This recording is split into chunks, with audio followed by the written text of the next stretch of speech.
Mari sini cepat. Cikgu ada sesuatu yang menarik nak tunjuk di luar tingkap ni. Wah, lajunya kereta merah tu. Vroom! Tengok tu. Ada motosikal biru juga. Penunggangnya pakai topi keledar. Betul tu.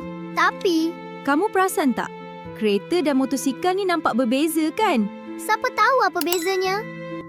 Nak tahu bezanya, kita kena kira tayar dia. Ayim, cuba kira tayar kereta ni. 1, 2, 3, 4. Wah, kereta ada 4 tayar lah cikgu. Giliran Acha pula. 1, 2. Motosikal cuma ada 2 tayar je. Sikitnya. Betul, Acha. Mari lihat kenderaan ini. Namanya lori. Wah.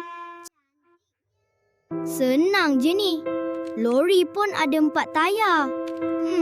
Mesti dia dalam kumpulan kereta. Pandainya Ayim.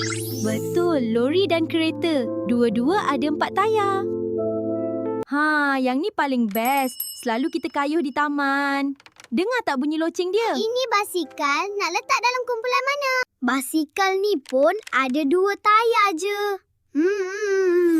Sama macam motosikal. Siap. Basikal masuk kumpulan motosikal. Kumpulan 2 tayar. Pandailah Acha. Wah, hebat anak murid cikgu.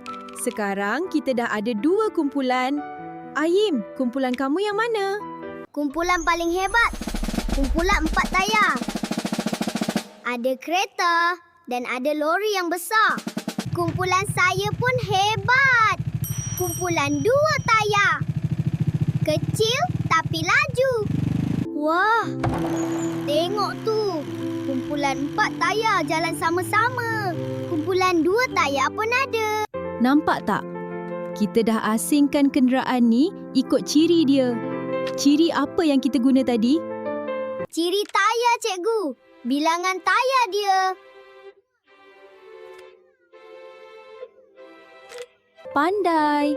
4 tayar 1 kumpulan, 2 tayar 1 kumpulan. Kamu berjaya. Yeay! Yeay! Kita berjaya. Ingat pesan cikgu, nanti balik rumah, cuba tengok sekeliling. Tengok bas, tengok van. Cuba kira tayar dia. Boleh kan? Kawan-kawan kat rumah pun boleh buat. Senang je. Betul tu. Cari ciri dia, kira tayar, lepas tu asingkan. Mesti seronok. Jumpa lagi dalam misi akan datang. Bye-bye. Jangan lupa kira tayar tau.